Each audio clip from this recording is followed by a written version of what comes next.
Olá, pessoal, sejam todos muito bem-vindos ao ICEI Talks. Nessa edição, nós vamos falar sobre o novo profissional, protagonismo na era da tecnologia invisível. O ICEI Talks é um programa criado pelo ICEI, o Instituto de Ciências Exatas da PUC-Minas, e tem o objetivo de discutir questões que estão relacionadas a como a tecnologia tem sido incorporada no nosso dia a dia, e aí nós vamos falar sobre aspectos técnicos, aspectos sociais e todos os outros desdobramentos que a gente tem relacionados a isso. O Instituto de Ciências Exatas e Informática, ele abrange os cursos da área de computação, os cursos da matemática, física e química. Na computação, mais especificamente, a gente tem os cursos de ciência da computação, engenharia de computação, tecnologia em jogos digitais, engenharia de software e sistemas de informação em diversos campos espalhados em Minas Gerais. Então, esse programa ele tem o objetivo de dar voz a todos os projetos e a todas as pessoas que fazem o ICEI. Então, é um programa que iniciou há pouco tempo atrás, dando espaço, então, para que vários temas sejam discutidos. E nós já tivemos outras 4 edições, e a nossa ideia é que a gente tenha uma agenda perene. Isso já tem um planejamento para as próximas semanas, né? E eu espero que vocês possam participar dessas nossas edições. Para quem não conhece o ICEI, né, pode conhecer um pouco mais no nosso site, que fica dentro do site da PUC Minas, também acessível através do endereço icei.pucminas.br. Ok? Bom, vamos começar com o tema de hoje. Eu gostaria de começar me apresentando. Algumas pessoas talvez não me conheçam. Eu sou professor da PUC Minas, na parte de graduação e de pós-graduação. Coordeno vários cursos de pós-graduação, tanto presenciais quanto virtuais, em regime de EAD. Atuo como coordenador de relacionamento com o mercado para o Instituto de Ciências Exatas. Atuo também como mentor no programa de startups voltados para alunos, que é o nosso querido PAN, o Programa de Pré-Aceleração de Negócios. E também sou membro hoje do Conselho de Administração da Prodabel, que é a empresa de tecnologia para a Prefeitura de Belo Horizonte. Espero trazer para vocês um pouco de informações bem interessantes com relação a essa questão do trabalho, do perfil do profissional, como que isso está mudando em decorrência das tecnologias e disso que a gente vem chamando de transformações digitais. Ok? Novamente, para quem chegou, eu gostaria de sugerir que deixem as suas perguntas no chat. Nós vamos abrir um espaço no final da nossa apresentação para que todos possam discutir conjuntamente esse tema. A nossa agenda hoje, ela está organizada dessa maneira. Nós vamos falar do novo contexto, das transformações digitais, o que é isso, da convergência de gerações, da exponencialidade da informação, do comportamento e de um termo que tem sido utilizado e que eu gosto bastante, que é a trabalhabilidade, e um pouquinho sobre neurociência e neuroplasticidade e como é que isso pode nos ajudar nesse novo contexto. Gente, essa edição do ICEI Talks é voltada para profissionais, voltada para alunos do ensino médio, é voltada para um público muito geral. E a nossa grande ideia é dar visibilidade a esse processo de transformação que a gente está passando e como isso afeta o profissional de todos os segmentos de mercado. Pois bem, Nossa primeira parte é esse novo contexto. Vocês já devem ter ouvido falar, ou talvez não, né, mas muitas pessoas têm se referido a esse novo mundo como o mundo VUCA, né, um mundo de volatilidade, de incerteza, de complexidade e ambiguidade. Literalmente o mundo ficou de cabeça para baixo. Tá? Se a gente pegar cada tópico desse, volatilidade são essas mudanças acontecendo o tempo inteiro. Então, isso traz um aspecto de incerteza, né, onde nós não conseguimos prever o que vai acontecer. A todo momento a gente se defronta com desafios e com novas oportunidades também. Né? Esse ambiente é extremamente complexo porque nós estamos sendo atacados por diversas coisas, né, ou aspectos, como a gente coloca ali, e são várias variáveis que precisam ser analisadas. Há ainda um contexto de ambiguidade, né, são vários pontos de vistas sendo confrontados no mesmo ambiente para analisar os mesmos fatos. Tá? Então, esse mundo, né, ele pode ser percebido um pouco na evolução das tecnologias. Esse gráfico é conhecido de muita gente, eu vou simplesmente reforçar a velocidade com que as tecnologias têm alcançado as pessoas. Ou seja, o telefone levou 74 anos para alcançar um volume de 50 milhões de usuários. Esse mesmo volume de pessoas com o rádio foi alcançado com 38 anos. O computador levou 16, a TV levou 13 anos, o celular levou 5 anos, né, para conseguir alcançar 50 milhões de pessoas, a internet 4, o Skype 2 anos, o Facebook menos de 9 meses, e aquele joguinho que acabou, né, conquistando um monte de gente, né, o Pokémon Go, em um mês, em menos de um mês, ele atingiu essa cifra de 50 milhões de usuários participando. Então, isso é muito impressionante, isso nos traz uma série de questões para a gente analisar. Eu não sei se vocês conhecem há um vídeo que mostra a evolução de 2001 até 2018 das marcas mais valiosas. E a gente vai perceber aqui, ó, que lá em 2001 nós tínhamos aqui a Coca-Cola em primeiro lugar e a Microsoft. Depois a gente já tinha aqui, né, IBM, Intel, Nokia, GE, Ford, Disney. Vocês vão perceber que existem várias empresas aqui que não são da área de tecnologia, e nessa evolução, né, o que a gente vê é o seguinte: a tecnologia, a área de TI, mais propriamente dita, né, ela começa a tomar um espaço muito grande. Se a gente for observar aqui no final, em 2018, a gente tem aqui Apple, Google, Amazon, Microsoft, Samsung, Facebook, Intel, IBM, Cisco. Todas essas são empresas da área de tecnologia da informação, né, algumas com equipamentos também, mas que estão invadindo, né, as posições de destaque. Eu quero chamar a atenção, né, aqui, ó, nós vamos ver a Toyota aqui, e não encontramos aqui uma das empresas que recentemente tem subido muito forte nesse ranking, que é a Tesla. Essa é uma notícia de hoje, né, aqui, ó, dia 1º/7, dia 1º/7, a Tesla supera a Toyota em valor de mercado. Ou seja, nós estamos vivenciando efetivamente uma mudança de valores, uma mudança na forma como as empresas alcançam, né, o seu público, no tipo de produto que é trazido para a gente. O Papa Francisco, em 2005, ele disse essa frase: não estamos vivendo uma era de mudanças, mas uma mudança de era. Ou seja, o buraco ele é muito maior do que a gente imagina.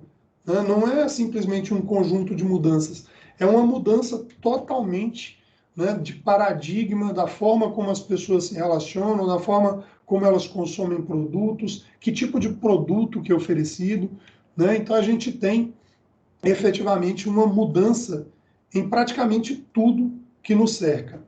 E isso, né, traz sérios desafios. Um deles é a convergência de gerações. Quando a gente olha, né, esse gráfico aqui, nós temos aqui no primeiro plano aqui, nós temos os tradicionalistas, que são as pessoas que nasceram, né, antes de 1945 e que viveram no cenário da Segunda Guerra Mundial, nascimento, né, do rock and roll, famílias nucleares, e a gente vai caminhando. Aqui a gente já tem os baby boomers, e os baby boomers viveram a Guerra Fria, viveram, né, Woodstock, o Homem na Lua. São várias coisas que ditam a formação dessas pessoas, né? E isso efetivamente nos explica um pouco de como que essas pessoas elas entendem o mundo e como que elas reagem. A gente tem a geração X, da qual eu faço parte, inclusive, né? Vimos aí o final da guerra, né, da Guerra Fria, a queda do Muro de Berlim e várias outras, introdução do primeiro PC, né, aqui falando mais especificamente de tecnologia. E aí depois a gente tem as novas gerações, a geração Y, que já é a geração que convive com as redes sociais, né, digitais, o terrorismo e a tecnologia começando a tomar conta da nossa vida de uma maneira mais intensa. E aí a gente tem a geração Z, que é composta também pelos milênios, né? Que é uma geração extremamente dependente da tecnologia, que vivencia tudo por meio da tecnologia e com a tecnologia. Né? Na parte de baixo desse gráfico, a gente tem um pouco mais de explicações sobre esse público. Se a gente olhar aqui, ó, tecnologia para os tradicionalistas era o automóvel, né? Para os baby boomers, a televisão, para a geração X, o computador pessoal, para a geração Y, o smartphone. E para a geração Z, a gente já tem uma confluência de uma série de tecnologias. Eles vivenciam a tecnologia de uma maneira muito mais intensa do que nós. Imagine, então, né, se tivéssemos um ambiente, e o que é exatamente essa convergência de gerações, um ambiente onde nós trabalhamos com pessoas que vão, né, da idade acima de 75 a pessoas abaixo de 25. Existem empresas onde vocês vão encontrar isso. É como se a gente entrasse numa sala do Teams ou do Zoom e encontrasse pessoas como essas. Eu trouxe aqui algumas referências, né, no cenário político, artístico, de comunicação, para a gente perceber que é o seguinte: os ideais são muito diferentes, a forma, né, de consumir é muito diferente, as coisas que essas pessoas trazem para uma discussão é totalmente diferente, né? Então, o que a gente vai encontrar numa sala de Zoom, né, fazendo uma piada bem tosca, seria uma verdadeira zona, né? Ou seja, a gente tem pessoas com perfis totalmente diferentes, com características que às vezes vão ser conflituosas por natureza, eles vão defender coisas distintas. Então, esse ambiente é o ambiente de muitas empresas. Ou seja, nós estamos sendo defrontados com a realidade de conhecer, compreender e lidar com características muito distintas. Né? Se a gente pega aqui a Greta Thunberg, né, uma pessoa que nos últimos tempos aí tem feito uma crítica muito aguda para o comportamento como o Donald Trump tem conduzido, né, a política externa nos Estados Unidos. Então, tem uma série de diferenças e isso no mundo, ele acaba se refletindo no nosso ambiente de trabalho, na escola, dentro de casa, né? Aqui em casa eu convivo com um adolescente e uma criança de 9 anos. Então, assim, a gente vai percebendo as diferenças na forma como essas pessoas lidam com os problemas, na forma como elas olham para o mundo, né? Os anseios delas. Então, isso é muito diferente. E isso acarreta para a gente uma complexidade maior. Eu não sei se você é da geração anterior, se você é da geração nova, não. A única coisa que eu quero desejar a todos é que a força esteja conosco, né, e com vocês também. Então, nesse mundo das transformações digitais que eu quero apresentar para vocês, muito do que está acontecendo é decorrente da chamada Lei de Moore. Esse senhor que está no slide, o Gordon Moore, né, que foi presidente da Intel desde a sua fundação, ele disse que o seguinte: o número de transistores de um chip se duplica a cada 2 anos. Isso nos leva a uma curva chamada uma curva exponencial. A gente já tem previsões de que em 2035, né, se nós pegarmos aqui, 2035, a capacidade dos processadores, dos computadores, será igual ou superior à nossa capacidade humana de processar informações, de lidar com as coisas que a gente tem no dia a dia. Então, isso, né, somado à evolução no processo produtivo, nos leva à aplicação de uma série de tecnologias. A gente já tem consolidadas aí, né, a computação em nuvem, as redes sociais, a computação móvel, Big Data, ou seja, a disponibilidade de dados em todo local e a toda hora. E com essa evolução da computação, a gente tem efetivamente a condição de aplicar a inteligência artificial em várias coisas, né?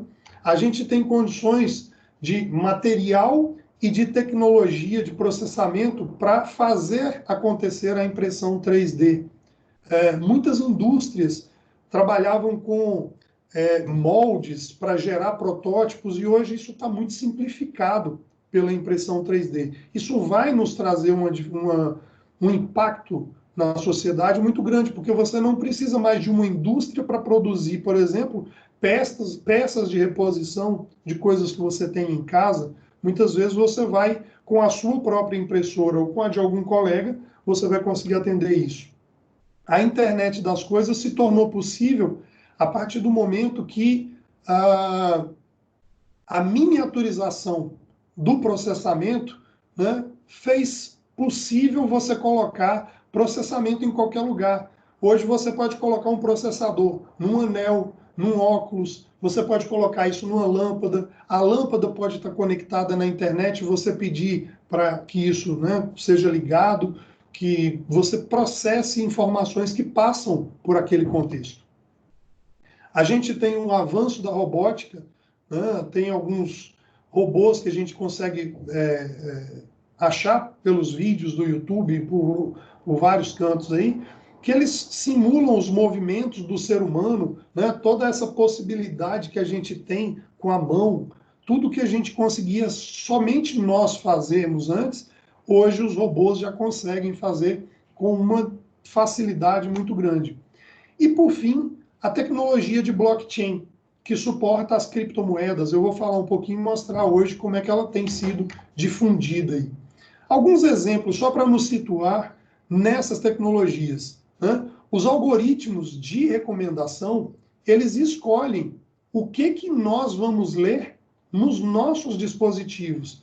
Inclusive, existe uma briga ferrenha, né, para que esses algoritmos não nos leve para bolhas onde a gente acabe vendo somente aquelas coisas que, de certa forma, a gente já conhece, né, tornando a gente cegos diante de tudo que pode acontecer. Antes até aqui, né, esses algoritmos de inteligência artificial, esse fundo que vocês estão vendo aqui, por exemplo, ele não é real, ele é um fundo colocado aqui para manter a privacidade da gente em ambientes de videoconferência. Então, com isso, as pessoas conseguem participar sem expor tudo o que está acontecendo em suas casas. Isso é inteligência artificial que detecta o meu contorno e substitui o fundo por alguma coisa. Você não precisa daquele pano verde, você não precisa de nada disso. Basta você clicar no botão e essas coisas acontecem. A gente tem braços robóticos auxiliando, né, cirurgias que permitem até que possam ser feitas remotas. Então, hoje, aqui no Felício Roxo, a gente já tem esse tipo de tecnologia sendo aplicada, né, e permitindo cirurgias mais precisas. A gente conhece aí pessoas que passaram por esses processos e tiveram um nível de recuperação muito mais simplificado. Nas plantações, a gente consegue colocar sensores, né, de pontos e pontos aqui, ó, e esses sensores eles vão medindo na terra para saber como está a umidade do ambiente e verificar se o solo precisa ou não ser irrigado. A gente diminui o consumo de água e a gente melhora a qualidade daquilo que está sendo produzido. Existem softwares, uma startup aqui em 2017, ou seja, não é nada tão novo, uma startup chamada Case Crunch, ela criou um software que consegue fazer o julgamento de algumas causas com um nível de precisão muito superior, né, aos advogados. Então a gente tem aqui, ó, 86% de acerto passada uma causa para o computador e para um advogado, para eles identificarem qual que é o resultado que o juiz deu para aquela causa, né? Os computadores acertam 86%, enquanto os seres humanos acertavam 62%.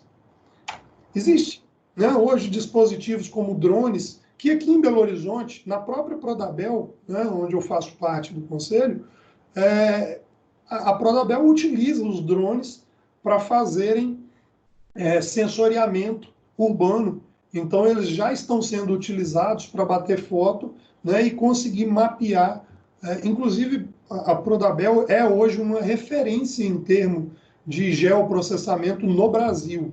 Tá? Muito interessante, depois talvez vocês darem uma olhada, tem um conjunto de informações disponível lá. E isso, muitas vezes, pode ser feito por drones, como já tem sido feito aqui na Prodabel. Isso aqui é uma coisa que me assusta e que talvez pode assustar várias pessoas. A inteligência artificial, ela está cada dia mais esperta. Ela ainda não é mais esperta do que o ser humano de maneira ampla. Muita gente tem essa confusão, que é o seguinte: você precisa que a inteligência artificial seja criada especificamente para uma coisa. E foi isso que o Google fez. Havia um entendimento de que a inteligência artificial não conseguiria ganhar no xadrez de um ser humano. E isso aconteceu com Kasparov, né, já há bastante tempo, que perdeu para o Deep Blue da IBM. Mas em 2016, esse coreano aqui, o Lee Sedol, ele era o melhor jogador de um joguinho chamado Go. E até então tinha-se, né, uma premissa que não conseguíamos uma inteligência artificial capaz de ganhar do ser humano no Go, que é um jogo de lógica. E em 2016, o Google criou uma inteligência artificial que foi treinada, e essa inteligência artificial conseguiu ganhar do Lee Sedol. Então, efetivamente tinha sido rompida uma barreira. Só que havia um questionamento, mas aí ela teve a oportunidade de se treinar com várias boas jogadas de grandes jogadores. Pois é, em 2017, o mesmo Google criou o AlphaGo Zero. O AlphaGo Zero, ele ganhou do AlphaGo sem que tivesse recebido nenhum treinamento. Então a gente percebe que é possível criar mecanismos computacionais que eles ultrapassem a nossa capacidade em muito, não só de repetir ações, né, comuns, mas também ações bastante complexas. Inclusive, há quem diga que é o seguinte: não são somente as pessoas que têm trabalhos simples que vão ser substituídas por algoritmos e por robôs, mas todas aquelas pessoas que têm trabalhos repetitivos têm um risco muito grande de serem substituídos, sim, pela tecnologia. Em termos de blockchain, né, para quem não conhece blockchain, gente, blockchain nada mais é do que um banco de dados, só que distribuído, onde a gente tem nodos, olha só, espalhados pelo mundo, e eles todos estão conectados entre si. Então, cada um desses nodos possui uma cópia do banco de dados, E o que acontece é o seguinte: para se fazer uma alteração de um desses nodos, corrompendo, fazendo, né, roubando dados ou alterando dados, a pessoa tem que conseguir alterar todos os nodos ao mesmo tempo.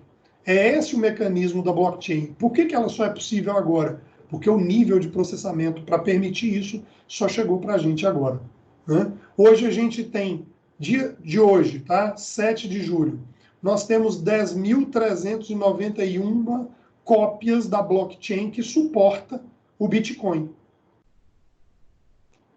O desdobramento disso, né, nós temos 99 países e um Bitcoin hoje vale quase 10 mil dólares, ou seja, quase 50 mil reais.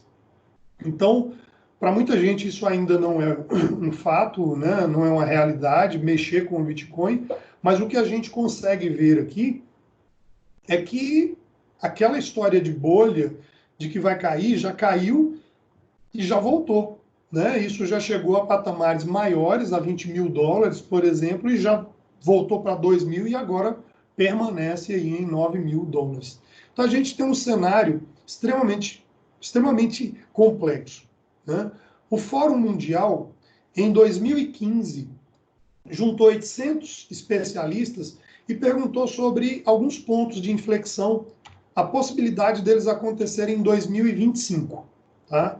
Então, seria possível que em 2025 tivéssemos o primeiro farmacêutico robô? 85% desses especialistas, ativistas, políticos, líderes, 85% colocaram pessoas informadas, né, sobre todos esses processos. 85% dessas pessoas acreditavam que isso era possível. Ou seja, de 2015 para cá, já foram 5 anos e algumas dessas coisas aqui já começam a ser realidade, né? A gente tem visto aí muito dos big datas, né, os grandes volumes de dados acontecerem como mecanismo de apuração de informações. Olha só, aqui a gente tem primeiro transplante de fígado impresso em 3D. O avanço que a gente falou da tecnologia, trazendo várias gerações para poderem trabalhar, a gente já fala em poder ter 120 anos, né? Antes a gente falava que o primeiro ser humano que vai viver cento e poucos anos já nasceu. Agora já estão falando de 120 e estão falando da possibilidade, inclusive, de nós mesmos, né, participarmos disso. Então, gente, esse contexto de geração, para as novas gerações, né, na verdade, é o normal. Eles já nasceram com tudo isso, né? O que para a gente é um contexto de transformação, para ele é o mundo real que veio para eles, né? A ponto deles não saberem mais o que veio primeiro. Isso, né? Inclusive, né, eles aprenderam mais rápido a utilizar isso do que isso. Se você for pegar, tem muitas crianças de 3 anos que já sabem usar os smartphones, às vezes até melhor do que muitas pessoas mais velhas. E não sabem ainda usar uma privada, né? Então, a gente começa a ver que essas pessoas, elas estão preparadas. Elas já estão vivenciando isso. Talvez não estejam preparadas em outros aspectos. E é exatamente esse contexto diverso que nos apresenta. Nós temos características importantes, né, em termos de experiência, mas eles têm uma leveza, uma naturalidade em lidar com esse ambiente totalmente diverso que a gente encontra. E isso nos faz perceber, né, que a tecnologia ela está se tornando invisível. Algumas pessoas já não saem na rua, né, sem entrar no carro e falar, ok, Google, navegar para tal coisa, né? Eu faço uma brincadeira sempre nas minhas apresentações e aqui, graças ao ambiente, né, a gente tem a possibilidade de fazer uma coisa que é virar como eu fiz uma brincadeira uma vez, e usar esse biscoitinho que não dá para vocês verem aí, que é um Alexa, e virar para ela e falar o seguinte: Alexa, será que ela está me ouvindo? Alexa? Desculpe, não conheço essa. Perfeito. Alexa, comprar um sabão em pó. A Amazon não tem o item sabão em pó que você comprou anteriormente. Encontrei um produto semelhante, lava-roupas pó macie sachê 500G, IP, rosa, 500G, R$ 4,86. Entrega prevista para 6 de julho. Coloquei o item no carrinho da Amazon, onde é possível conferir os detalhes do produto e do vendedor antes da finalização da compra. Eu vou parar porque a Alexa gosta de falar. Gente, isso efetivamente está entrando na nossa vida de uma maneira muito intensa. Está se tornando invisível. A gente entra e sai dos contextos de tecnologia sem perceber, muitas vezes, que isso está acontecendo. O Satya Nadella colocou a coisa de 2 semanas atrás que na Microsoft, 2 anos de transformação digital aconteceram em apenas 2 meses. Desculpe, não tenho certeza. Obrigado, Alexa. Acho que ela quer conversar. Desculpe, não tenho certeza a respeito disso. Bom, agora ela está muda. Continuando aqui, né, o que a gente percebe é um processo de evolução extremamente complexo, né, e que traz uma característica que eu estou chamando aqui, né, que eu já vi várias pessoas referenciarem, que é a exponencialidade da informação. Isso se traduz, né, nesse processo de transformação, que nesse gráfico aqui, que é um artigo muito interessante que eu sugiro a vocês, né, para cada uma das revoluções tecnológicas, a gente tem estágios de transformação do paradigma organizacional e até da sociedade, como é que a gente vive, né? Então, para cada uma dessas ocorrências da tecnologia, a gente tem grandes quebras aqui, ó, os ciclos de mudança. Então, tem um estágio inicial, um estágio 1, e depois um estágio 2. No primeiro estágio, a gente é reativo àquela mudança tecnológica e a gente cria mecanismos. Então, aqui ele traz como paradigma organizacional, né, o Line and Staff, e depois ele traz aqui o Industrial Betterment. E para cada ciclo desse, essas... Só um pouquinho.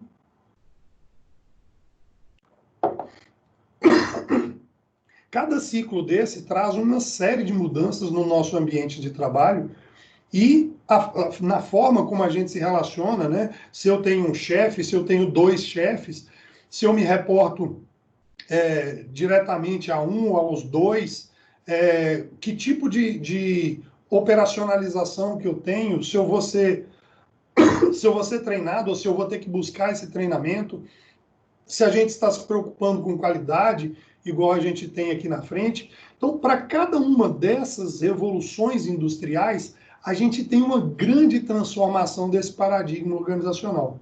Nesse momento, a gente está se defrontando aqui, ó, com uma confluência de tecnologias que estão mudando o mundo. Isso, essa revolução tecnológica que está acontecendo agora aqui, ela está sendo chamada de 4ª revolução industrial.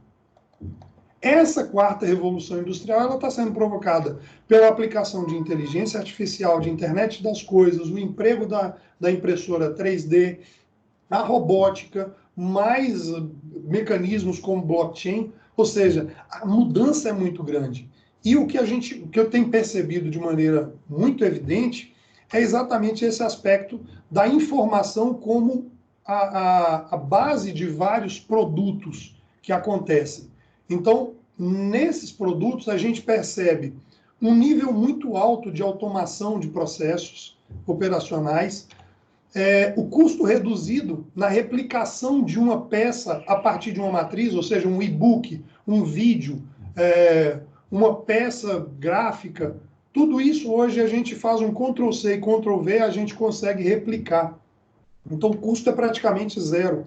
Facilidade na comercialização e distribuição, né? Igual vocês viram aqui, o fato, né, do trato com a Amazon ser por meio da minha voz com um dispositivo que está aqui na minha frente, simplificou muito. Eu já fiz esse teste e eles me mandaram um sabão em pó de R$ 4 em 2 dias, sem custo adicional, porque eu pago um valor mensal para não pagar frete.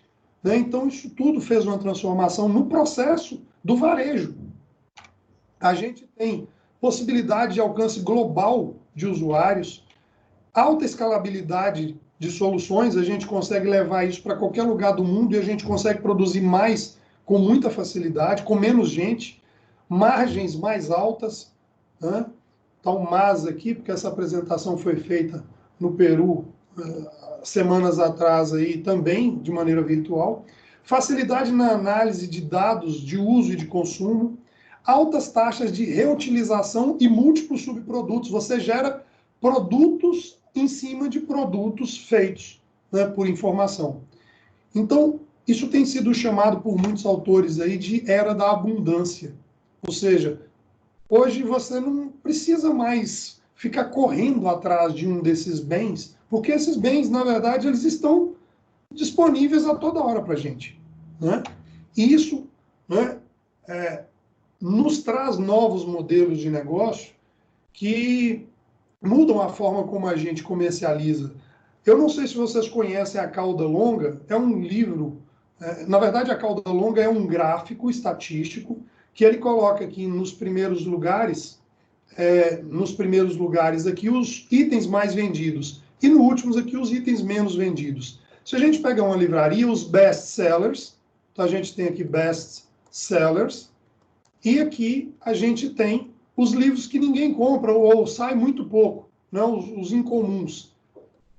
Perceba que o seguinte, para a Amazon, ter os livros incomuns e os best-sellers é a mesma coisa. Então, ela consegue ter toda a gama de produtos na prateleira digital, sem precisar de logística, sem precisar de fluxo de caixa, sem precisar de nada disso, simplesmente pela tecnologia. Então, a Cauda Longa, ela explica uma série de coisas, inclusive o modelo de negócio do YouTube e de outros vários produtos digitais. A crowd economy é o que está por trás do Airbnb, é que está por trás do funcionamento do Uber, que está por trás, né, de você não ter as coisas, você usar coisas de outras pessoas, o que a gente chama de economia compartilhada. E aí a gente tem um outro modelo aqui, que é o acesso versus propriedade. Por que eu vou ter que ter porque se eu posso acessar? Né? Então, existe uma biblioteca da O'Reilly, por exemplo, que você acessa mais de 30 mil títulos pagando uma taxa mensal. Então, são modelos de negócio que transformam a maneira como a gente comercializa, como é que a gente chega no nosso público. Diante dessa abundância de opções, o usuário ficou poderoso. Nós precisamos evoluir os nossos produtos e nos preocupar muito com a experiência do usuário. Então, o profissional, esse novo profissional, ele começa a se defrontar ainda mais com aquela lei. É o cliente que tem razão. Na verdade, nós precisamos nos imergir no ambiente do usuário e entender as necessidades dele de maneira muito cuidadosa para prestar a ele um serviço que vai nos permitir reter esses usuários, mais do que conquistar. Nós precisamos reter esses usuários. Né? Veja o esforço que o Uber tem feito para manter a clientela diante do 99, do Cabify e de outros concorrentes aí no mercado. Essas mudanças, elas têm acontecido com uma velocidade muito grande. Eu gosto de voltar nesse gráfico, embora seja antigo, né, 2010, mas é para nos dar a ciência que é o seguinte, algumas coisas elas podem mudar, olha só, em questão de 6 meses. Né? A realidade da Blockbuster, ela mudou de um faturamento de 4 bilhões para falência em questão de 1 ano e meio, se a gente pegar esse gráfico aqui. Então, isso é um cenário que nos coloca diante de vários desafios. Só para a gente entender, né, aqui em 2020, né, a Netflix fatura 5 bilhões. e está ameaçada por outros concorrentes. Vem para a gente, então, a pergunta: como adaptar a tudo isso? E aí, agora, a gente caminha para o desfecho dessa nossa apresentação, que é comportamento, trabalhabilidade. O que é esse trabalhabilidade? Gente, muita gente está em busca de empregabilidade. Empregabilidade. O que a gente tem que ter em mente é que nós precisamos ter trabalhabilidade. O que significa isso? Olha, o mundo não está incerto?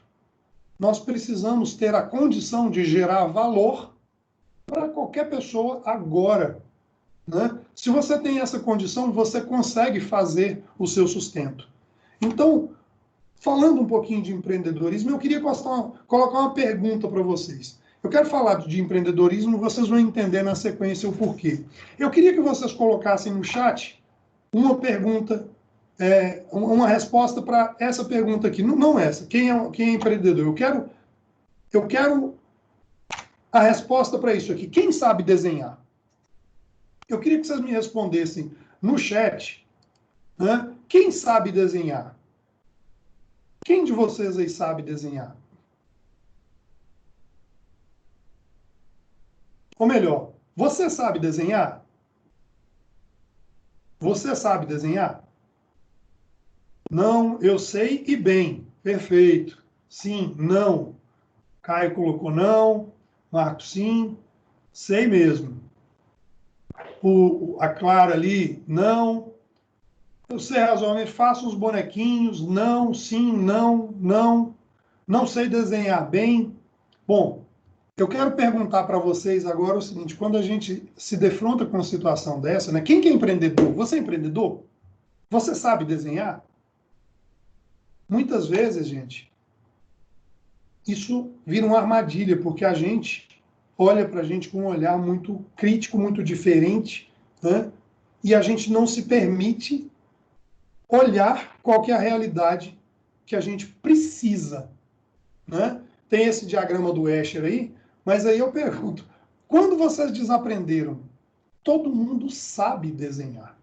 Pode não saber bem, mas saber desenhar sabe, né? O Sandro está aí. Claro que sabe, senhor Sandro. Né? Quando foi que vocês desaprenderam? Gente, todos nós sabemos. Podemos não ser bons nisso, né? Mas nós sabemos. E aí, essa questão da trabalhabilidade é você começar a pegar todas essas coisas e saber utilizar essas coisas em prol de um cliente. Saber fazer isso gerar valor para alguma pessoa. Pode não ser, né, o melhor produto, mas pode ser um produto. Se você conta com isso no seu portfólio, isso muda muito a forma como você lida. Né? Aí aquela história do empreendedor. Qual foi a última viagem que você organizou? Qual foi a última festa que você organizou? Tudo isso são empreendimentos. Qual a diferença disso, né, para o empreendedorismo que a gente ouve falar aí no mercado? A diferença, gente, é porque aquilo que você faz empreendendo precisa resultar algo para alguém. Né? Isso precisa ter valor para alguém. Então, se você, dentro do seu hobby, dentro das suas possibilidades, você consegue gerar valor tangível para alguém, você efetivamente está empreendendo. E aí é onde está o conceito da trabalhabilidade frente à empregabilidade. O emprego, ele está com a olerite. O trabalho, né, é aquilo que eu entrego valor e eu recebo uma recompensa. O mundo está se transformando no lado da trabalhabilidade.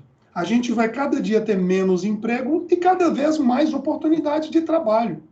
Então, nós precisamos estar muito atentos a isso. Né?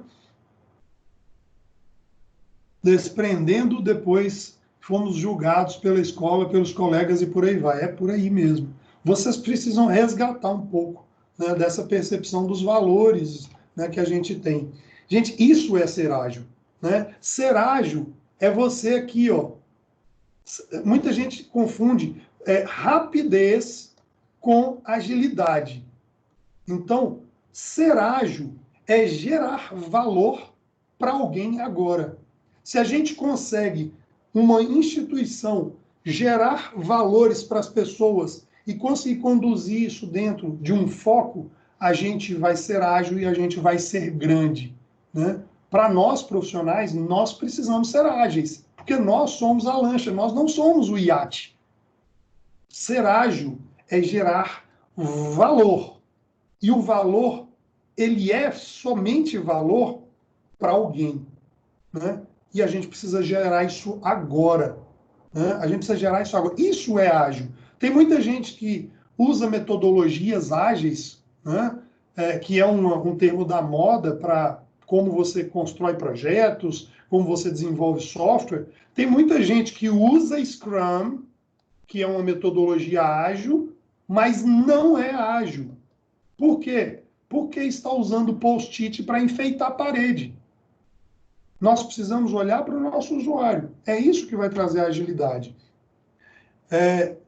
Isso desdobra numa coisa que é o seguinte: as empresas contratam as pessoas pelo conhecimento e acabam demitindo pelo comportamento. O nosso comportamento tem que ser alinhado com a necessidade do cliente. Por mais que eu tenha um conhecimento técnico, se eu não resolvo o problema do meu cliente, eu não estou sendo ágil, né? E aí a gente encontra as habilidades que a gente vai precisar, segundo aí o Ricardo Amorim, numa palestra que ele fez no TEDx. A gente tem várias, né? Tem o próprio Fórum Econômico Mundial, que destaca, se vocês forem olhar aqui, ó, criatividade, empatia, comunicação, persuasão, empreendedorismo, adaptação a mudanças, flexibilidade, resiliência e colaboração. Gente, aqui não tem conhecimentos técnicos puramente. O que a gente tem aqui são, basicamente, o que a gente chama de soft skills.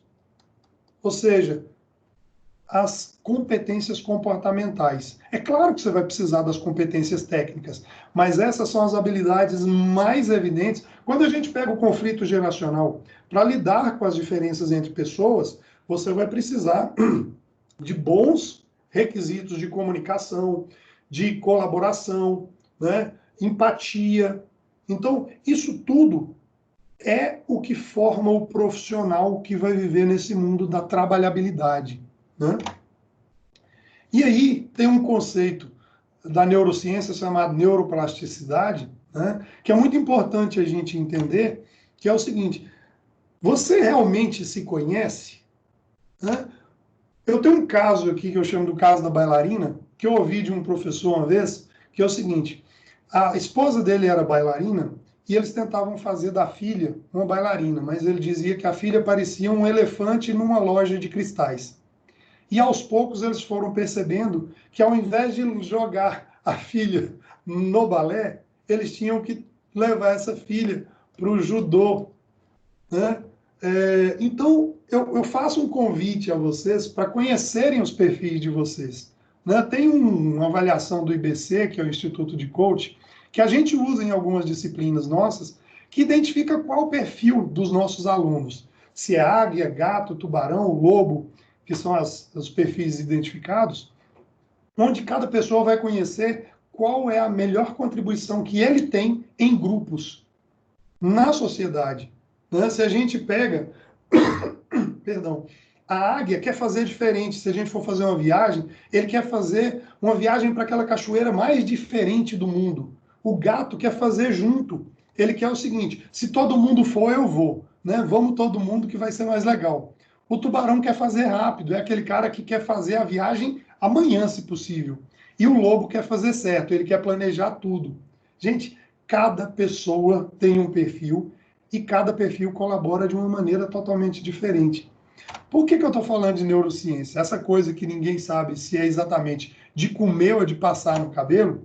Gente, a neurociência, ela fala aqui o seguinte: quando um neurônio que está aqui se comunica com outro neurônio, né, essa comunicação ela acontece em reação ao que a gente passa, né? Então, essa comunicação que acontece aqui é o que a gente chama de sinapse. Toda vez que você faz alguma coisa, geram-se essas conexões, e nessas conexões a gente consegue gerar um canal de comunicação. Quanto mais você faz, mais esse canal vai sendo fortalecido. De tal forma que é o seguinte, você se torna bom naquilo que você faz com repetição. Então, se você usa o seu bom perfil, né, e repete aquele seu bom perfil, você vai conseguir somar a sua boa capacidade com a eficiência de fazer várias vezes. É isso que a gente, né, acaba vendo no Neymar, a gente acaba vendo nos grandes pesquisadores, né, a gente acaba vendo nos grandes artistas, a gente acaba vendo nos grandes líderes, a gente vai vendo que as pessoas vão pegando os seus perfis, né, e fazendo aquilo com repetição, e a pessoa tem, então, a excelência. Né? O poder da repetição ele está muito evidente no livro O Poder do Hábito, que é uma sugestão que eu faço aí para vocês de leitura, e isso nos traz, então, né, para a pergunta final. Qual que é o foco que eu devo seguir? Gente, eu tenho sugerido às pessoas pararem de contar até 10. Muita gente entende isso o seguinte, então eu vou contar até 2 e vou para a ação. Não. Eu tenho sugerido vocês contarem até 50. Porque até 10, você consegue até prender a respiração, mas 50 não. Até 50 você vai ter que respirar pelo menos umas 6 vezes. E aí, depois que você respirar, primeiro ponto é ouvir esse seu coração que diz no que você é bom. Normalmente ele não se engana. Né? Então, se você escolher aquilo que você é bom, você vai estar indo num caminho, o seu foco vai estar melhor, vai estar mais bem definido. Seja dono desse caminho, não fique esperando alguém trazer para você um treinamento. A internet hoje tem capacitação para tudo. Né? E escolha esse seu caminho, vá atrás desse seu caminho. Vá, né? E não espere. Ou seja, tire a bunda da cadeira, né? O famoso TBC. Aplique o modelo 3G nas suas economias. Ganhe, guarde e gaste. Faça esse ciclo bem feito. Avalie sempre outras alternativas. Esteja aberto, né, a outras oportunidades, a outras experiências, a outras opiniões. E, gente, conhecimento não ocupa espaço. Tem um cara, um youtuber, que ele fala que a gente tem um cinto de utilidades. Quanto mais coisa a gente colocar nesse cinto de utilidades, melhor. Então, inglês é obrigatório. Uma hora você vai precisar, coloca logo no seu cinto. Né? Computação, também. Também. Você está vendo aí que a tecnologia está virando o novo inglês.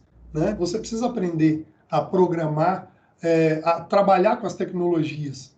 Então, conhecimento não ocupa espaço, vai enchendo o seu cinto de utilidades, porque você vai se tornar uma pessoa com um nível de trabalhabilidade muito maior. Né? E aí eu finalizo com as palavras aqui do Steve Jobs, que eu gosto muito, que eu desejo para mim, né? Stay hungry, stay foolish. Esteja sempre faminto, gente, de coisas, de novidades, busque sempre. Né? Não se sacie, não, eu vou acabar com a minha vontade. Não. Fique, né, hungry, sempre faminto de coisas. E stay foolish, onde ele diz o seguinte, esteja aberto para ouvir as opiniões de outras pessoas, para ouvir o que existe aí fora que pode melhorar o seu processo. Eu deixo vocês com algumas outras sugestões de leituras e agradeço, ficando à disposição de vocês para que possamos fazer alguns debates aqui. Se alguém quiser abrir o microfone, podem levantar a mãozinha. Para levantar a mão, basta clicar no ícone que fica aqui. Deixa eu... meu mouse... Só um pouquinho que o meu mouse ele sumiu aqui exatamente no momento que eu preciso dele. Bom, vamos pelo teclado. Né? Aqui embaixo, ó, aqui embaixo tem a mãozinha. Vocês conseguem disparar a mãozinha e a gente consegue ver quem está precisando falar alguma coisa. Ok? Deixa eu colocar, acho que o mouse aqui deve ter ficado pronto. Se vocês quiserem abrir o microfone, por favor, fiquem à vontade para trazerem as questões que vocês acharem interessantes. Valeu, Humberto. Obrigado pela participação, obrigado pelo feedback.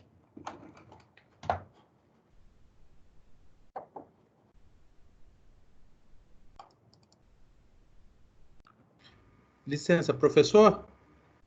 Como está, Marcos? Tudo bem? Já conheço a sua voz, já, hein? Obrigado. Obrigado pela palestra, achei muito boa. E tem uma coisa que eu fiquei curioso. Como que a gente pode dar esse primeiro passo para não se assustar com uma realidade de empreendedora, de montar um plano de negócio, de ver essa parte administrativa, burocrática? Como que a gente pode dar um primeiro passo para isso? Olha, hoje nós temos vários programas que incentivam, né, o aprendizado dessa parte de empreendedorismo, né, programas muito experienciais, né, a gente tem o Startup Weekend, a gente tem o próprio PAN da PUC. Então, você começar a frequentar esse meio começa a balizar você de coisas que estão, né, nesse contexto de mudança. Então, a própria escolha sua, né, o Marcos é aluno nosso. Gente, eu vou pegar o mouse aqui do lado.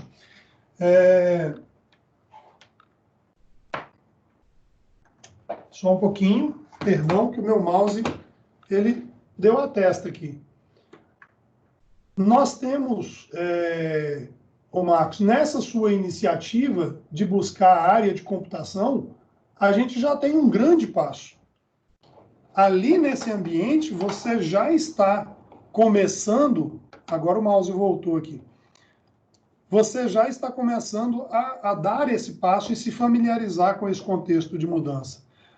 Vale, né, como você já tem, inclusive, nos solicitado, investigar programas que proporcionam a vocês essas experiências de empreendedorismo, de participar de grupos de discussão sobre isso. Então, esse é o primeiro passo. Muita gente está preocupada o seguinte: gente, o mundo está mudando completamente, eu preciso fazer alguma coisa urgente, senão eu vou ficar fora do mercado. Olha, se você não se movimentar, sim, eu penso que você vai estar fora do mercado. Mas quem está se movimentando, quem está buscando aprender o inglês, quem está buscando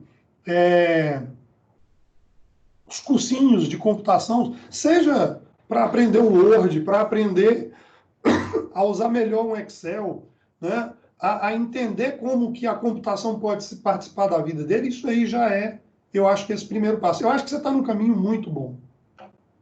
Resumindo, né? Vamos ver aqui. Tem uma pergunta aqui. Mr. Ederson, muito realista, atual, como sempre. Obrigado, meu amigo. Conteúdo apresentado, muito apropriado e provocativo, né? TBC, vamos tirar a bunda da cadeira e vamos abrir a cabeça, né? Começar a ouvir e ver o que a gente tem por aí, que a gente possa aprender, que a gente possa... Sempre tem um aprendizado, gente, sempre. A gente aprende em tudo, em tudo. Se a gente coloca os nossos neurônios para fazer sinapses, para cada coisa a gente vai estar gerando uma conexão dessa. Cheguei agora, estava trabalhando. Luara, a nossa sessão está gravada, tá? Então você vai poder assistir no site do ICEI, que eu estou colocando aqui para vocês. Quem não teve a oportunidade de chegar mais cedo, tá? Eu vou passar o site do ICEI para vocês aqui. Vou colocar no chat, tá?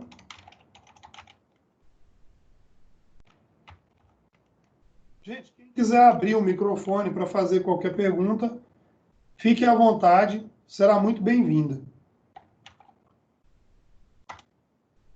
Tinham perguntado anteriormente, quais são suas dicas de leitura que você comentou brevemente? Olha, tem um livro, eu vou abrir novamente aqui o site Esse livro da cauda longa, o livro da cauda longa, ele explica muito o contexto. Deixa eu voltar aqui e colocar a caneta. Esse livro aqui, ó, não precisa... Gente, às vezes, um livro, vou ler um livro inteiro. Gente, se você entender o conceito da cauda longa, o conceito da cauda longa explica vários negócios da internet, vários negócios atuais. E aí você vai perceber muito dessa transformação. Esse livro da Quarta Revolução, o livro do Klaus Schwab, esse livro aqui, ó, A Quarta Revolução Industrial, que eu tenho ele aqui, ó, vou até mostrar para vocês. O livro do Klaus Schwab, esse livro, é um livro que, no meu aqui, ele está até amarelo, de tanto que eu rabisquei esse livro, tá? Então, para entender a revolução industrial que está acontecendo, tem muitos riscos aqui, tá vendo?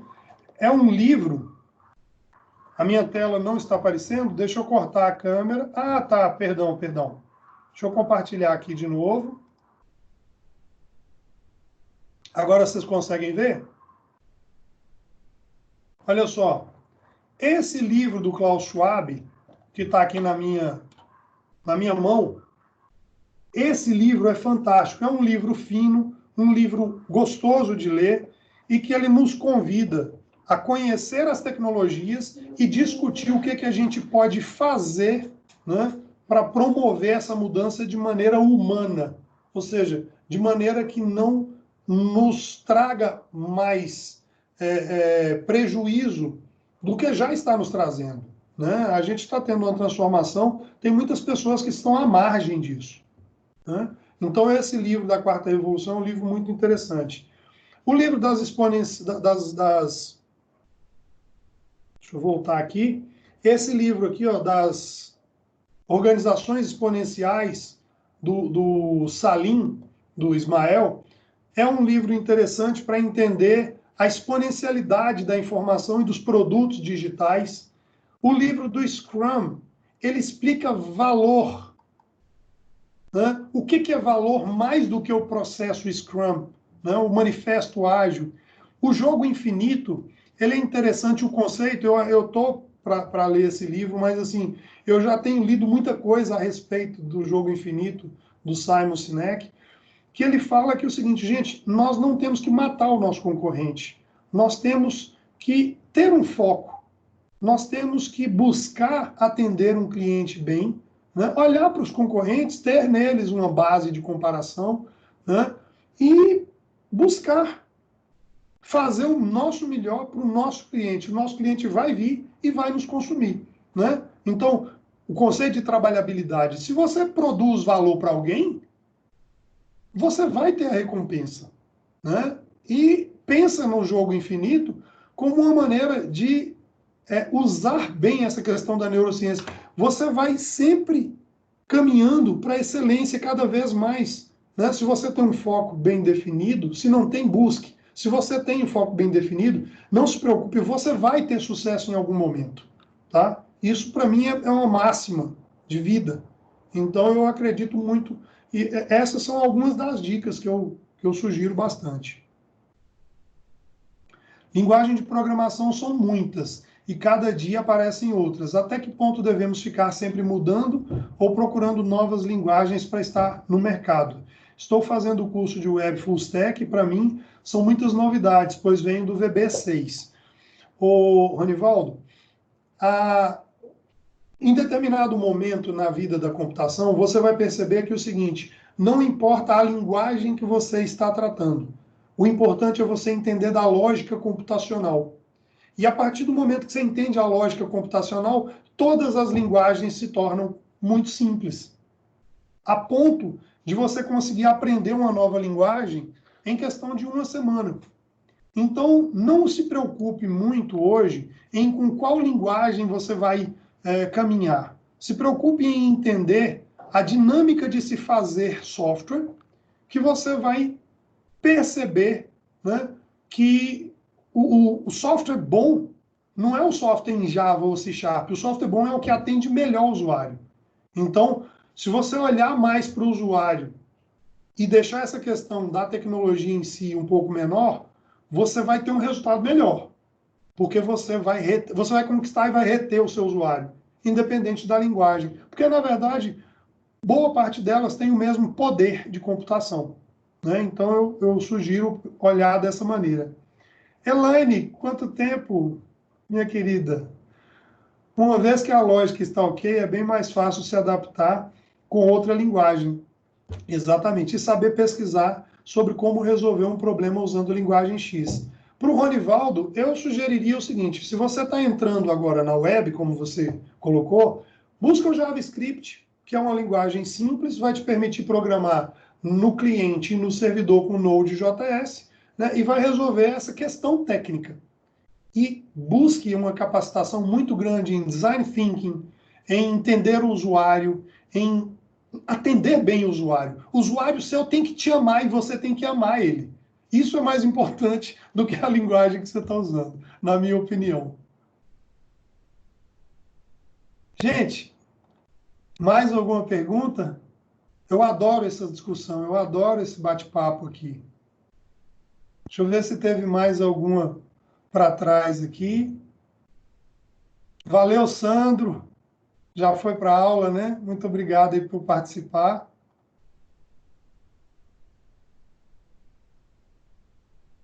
Gerador de valor, geração de valor. Gente, valor é tudo. Hoje, o que a gente compra é valor. E se eu tenho esse valor, eu pago o preço que for, né? Isso é muito importante. Obrigado, Ronivaldo, pelo feedback, cara. Gente, quem mais? Pode abrir o microfone. Ariane, por favor.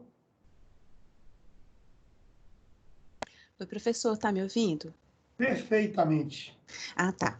Eu sou aluna de ciência da computação também, e eu observo que existem muitas coisas para a gente aprender. Então, por exemplo, você tem que ser um bom web designer, você tem que ser um bom desenvolvedor de aplicativo, você tem que dominar bem a lógica das linguagens de programação, você tem que entender de internet das coisas, tem que saber de Big Data, tem que saber de banco de dados. Aí eu fico pensando assim, meu Deus, eu fico com a impressão de que eu não sou boa em nada. Que eu sou assim, mais ou menos. Ah, você sabe isso aqui? Ah, mais ou menos. Você sabe aquilo ali? Ah, já vi. Você sabe aquilo ali? Aí eu fico te perguntando, o que fazer? Qual é o caminho correto? A gente pegar alguma coisa e ser bom naquilo? Ou não? Você só tem uma ideia das coisas? Essa que é a minha dúvida. Sua pergunta é meu dilema de vida, sabe, Ariane? Porque é o seguinte, eu sou um cara generalista, né? Eu não coloquei o meu currículo ali, mas todo, né? Mas assim, eu já trabalhei com área de rede, eu já trabalhei com área de desenvolvimento, eu já trabalhei com gerência de projetos, eu já trabalhei com gestão de conteúdo, com processo, né? Já trabalhei com tanta coisa. E assim, na verdade, eu sou apaixonado pela área que eu labuto, né? Então, eu sou apaixonado por tecnologia, eu sou apaixonado por automação de processos, sou apaixonado por isso. E uma coisa que eu quero te responder é o seguinte: primeiro, respira. Mais importante, respirar. Pare de contar até 10, conte até 50. Né? Conte até 50. Faça esse exercício. Gente, eu convido vocês a fazerem o exercício do contar até 50. Vai acalmar o coração de vocês, né? Vocês vão respirar melhor e vocês vão ter uma oportunidade de olhar melhor para frente. Né? E com isso, Ariane, eu quero te colocar o seguinte: tem um slide que eu geralmente uso, que é o seguinte: não existe pílula. Sabe aquela pílula do Matrix? Que você toma e de repente você cai no universo, que aí você bota um disquete numa máquina e você aprende karatê, judô, kung fu em questão de segundos? Isso não existe, né? A gente vai aprendendo as coisas aos poucos. A gente vai formando, olha aqui, ó, essas sinapses que eu falei aqui, ó, elas vão acontecendo aos poucos. Né? Cadê a sinapse? Aqui, ó. Essas sinapses, elas vão acontecendo aos poucos. O Neymar não virou o Neymar, né, em um ano. Ele virou o Neymar porque ele jogava bola desde os 5. Então, eu tenho uma facilidade em falar de coisas da tecnologia, porque olha os meus cabelos quase pretos, né? São 25 anos labutando com tecnologia. E eu já dei muita pernada, muita coisa que eu não sabia. Então, você tem dois focos. Até você descobrir, aliás, você tem dois caminhos: você ser generalista ou você ser especialista, né? Valoriza-se muito os especialistas, mas os generalistas estão voltando à tona com um valor muito grande, porque eles atendem várias questões. A trabalhabilidade do generalista costuma ser maior do que a do especialista, né? A menos que você seja especialista da moda, né? Então, assim, nesse primeiro momento, respira, conta até 50, não tente responder essa pergunta agora, experimente as coisas e ache o que você gosta. Na hora que você achar o que você gosta, né, o que é muito difícil, mas se você achar o que você não gosta, desvia dela, então vai para o outro. E vai, veja que é o seguinte, gostar não é fazer só o que a gente quer, não, é fazer o que a gente quer que gera valor para alguém. Vamos combinar isso, tá? Então, quando você achar aquilo que te dá prazer e que gera valor para alguém, investe naquilo de maneira aguda, né? Esse é o caminho. Então, não se preocupe em responder essa pergunta assim, né? Vai experimentando, porque isso vai te ajudar a ver o que você não quer. E aí, vendo o que você não quer, você acha o que você quer. Tem uma outra mão levantada aqui. Lucas, vai lá, meu caro.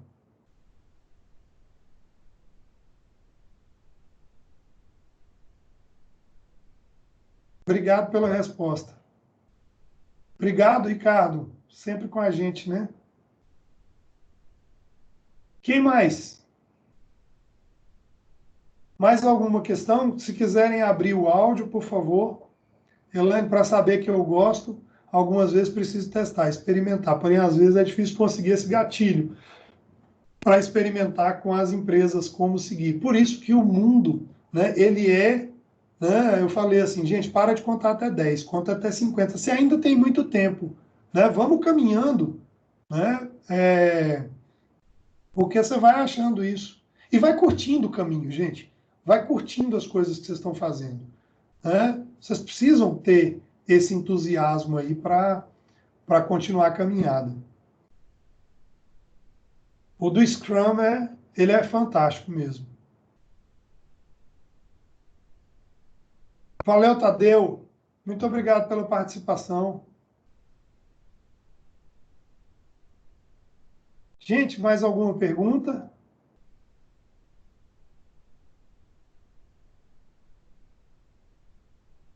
Tadeu é um grande companheiro que a gente trabalha. Daniel, por favor, abra o seu microfone.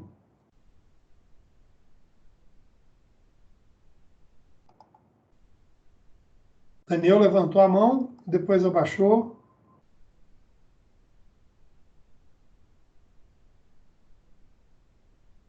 Gente, mais alguém quer fazer uma pergunta?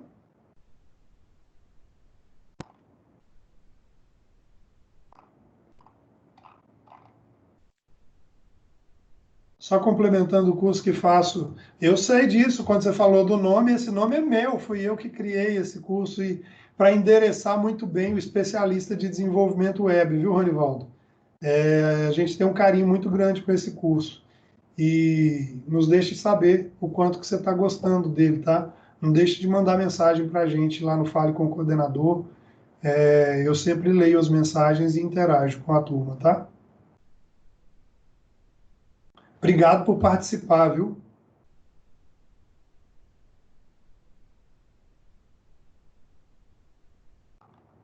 Pessoal, mais alguém?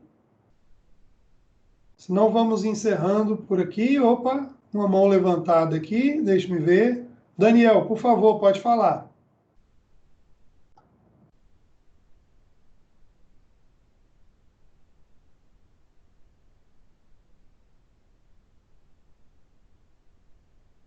Valeu, Lucas. Como sempre, participando. Obrigado, viu?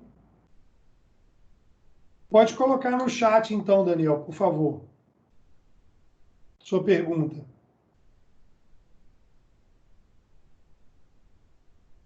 Valeu, Ederson.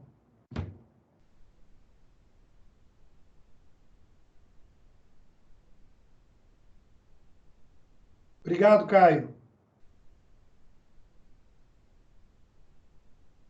Mister Lucas, obrigado por participar. Parabéns pelo fechamento do processo.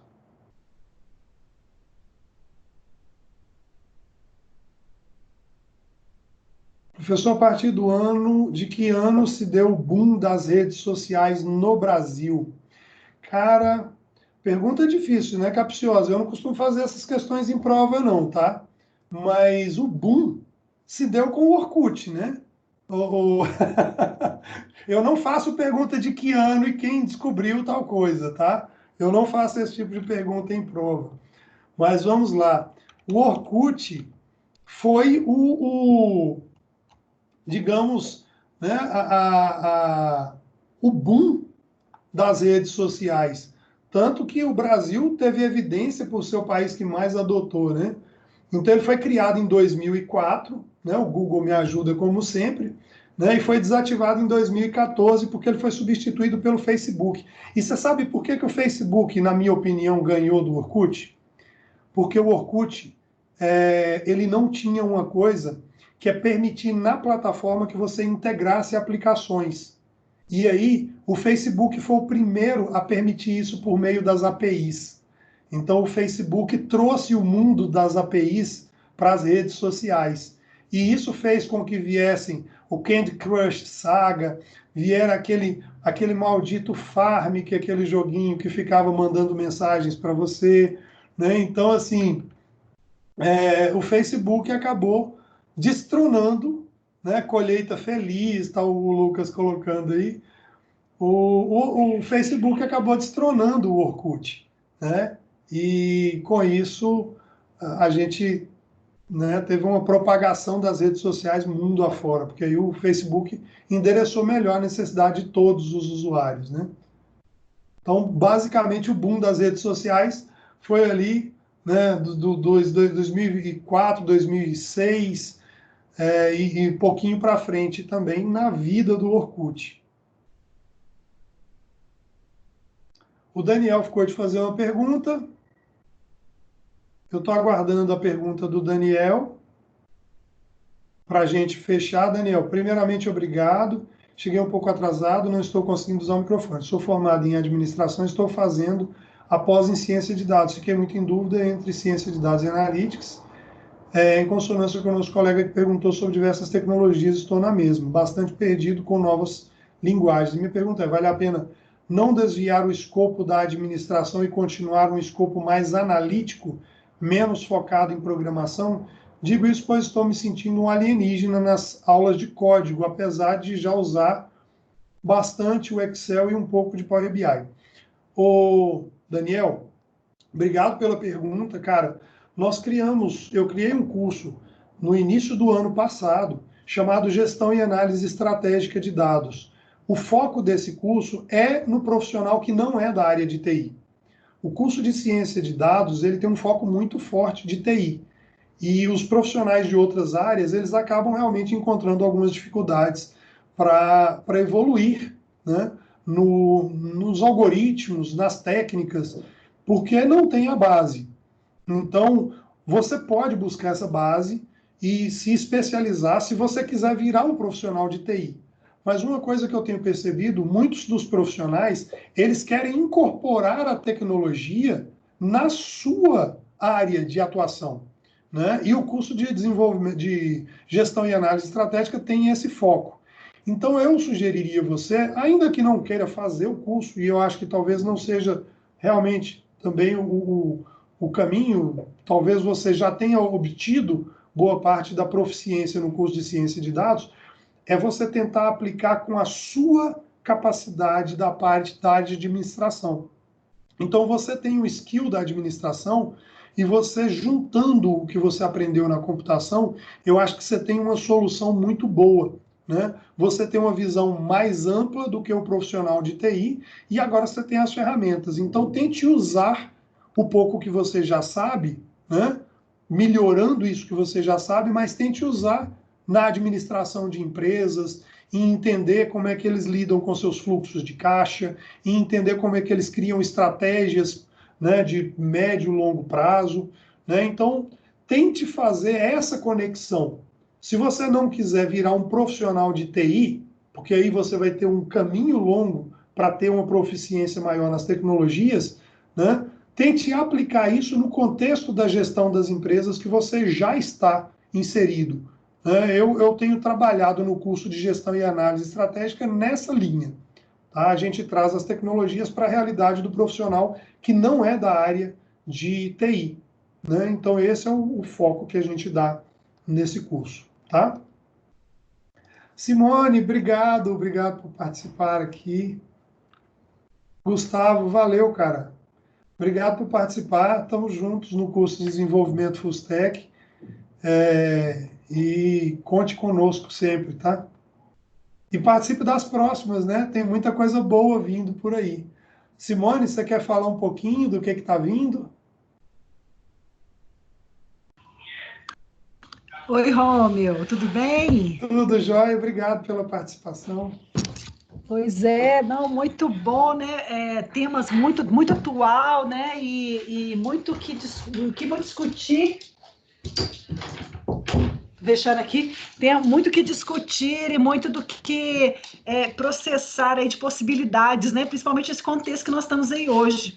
E achei interessante aí você falar da questão aí da inversão, né? Não da empregabilidade, né? Mas desse poder nosso aí de oferecer trabalho. E me lembrou muito essa questão da como que a gente precisamos ser flexíveis, né? Muito flexíveis, muito criativos, muito dispostos, muito preparados para enfrentar possibilidades diferentes, fazer articulações, costuras, né? Então, acho que o momento é muito para muito nesse sentido. Então, acho que assim, e você falou também muito da questão da experiência do usuário, né? Então, claro, também, né? Não poderia deixar Estamos juntos, né? Estamos juntos. Eu não poderia deixar de comentar sobre isso, né? Nós estamos num momento que cada vez mais, somente agora, né, com esse grande impulso aí das tecnologias aí nesse momento de isolamento, cada vez mais, mesmo a gente voltando, né, para ações mais presenciais, a tecnologia vai estar cada vez mais presente e a experiência do usuário, ela vai estar sempre num topo aí de demanda, porque a tecnologia ela está a favor da gente, né? Ela está a favor, ela nos serve, né? Então, a gente está ligado nisso, assim, né? No que pode ser feito e desenvolvido para nós mesmos, para mais qualidade de vida, para mais otimização, para mais saúde, para mais para bons resultados, né? Para mais até para questões mesmo ecológicas, sociais, culturais, né? Então, esses desafios eles estão todos aí juntos, né?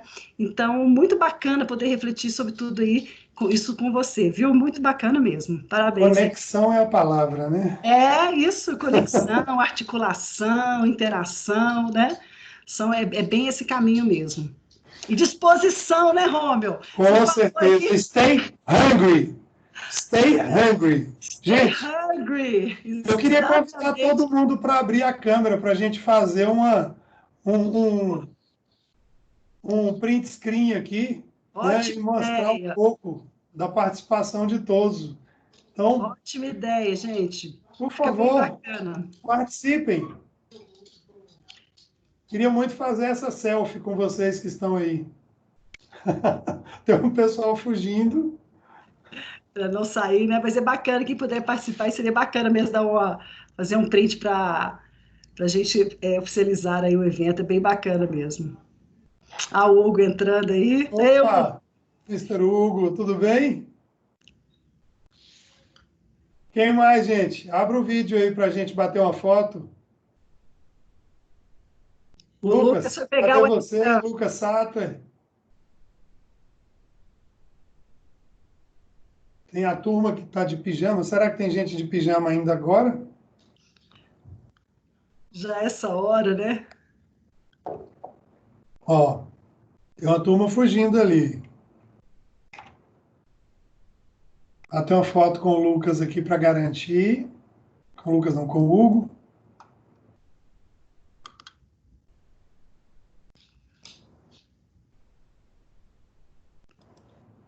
Legal, eu gostei muito aí de ver participação de público externo, achei muito interessante, Rômio, bastante gente aí do público externo, achei muito legal, muito bacana, e foi bem diversificado o público do evento hoje, gostei muito disso também, muitos convidados, achei muito bacana e rico, né, ter a participação ter pessoas aí tendo contato aí com a gente na universidade.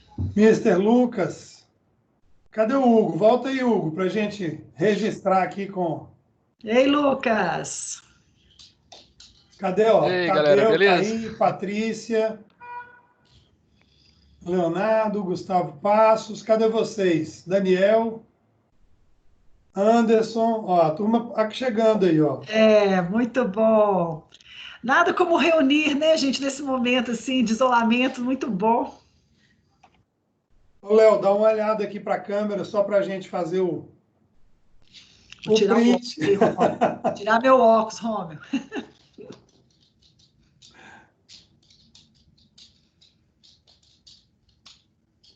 Vou registrando aqui. Muito bom. Olha o Leonardo aí, prazer, Leonardo, tudo bem? Tava no mudo. Prazer, tudo bem e você? Tudo jóia. Eu não me apresentei, né? O Elaine. Rômio me chamou aí, eu comecei a falar, Elaine, aí deu tempo de entrar com a... Eu sou a professora Simone, aí trabalho junto com o Rômio também. Achando bacana, aí tem bastante gente fora, aí o Gustavo. O Lucas é nosso aluno. Lucas sempre presente. Muito bom. Lucas vai ser monitor. Muito bom, muito bom. Descobri isso há pouco. Estamos com o edital aberto para monitoria da ciência da computação da praça. Em breve nós vamos divulgar para todo mundo aí. Gente, é isso. Gostaria de agradecer a todos. Daniel, muito obrigado por participar aí. A todos vocês que participaram da nossa foto, né? Simone, obrigado por toda a ajuda na criação aí desse ICEI Talks. Agradeço também ao ICEI pela oportunidade, né? E desejo a todos vocês uma ótima noite. Espero que tenha trazido algumas coisas interessantes aí para cada um de vocês na evolução da carreira. Um forte abraço. Um abraço, Rômio. Um abraço, pessoal. Tchau.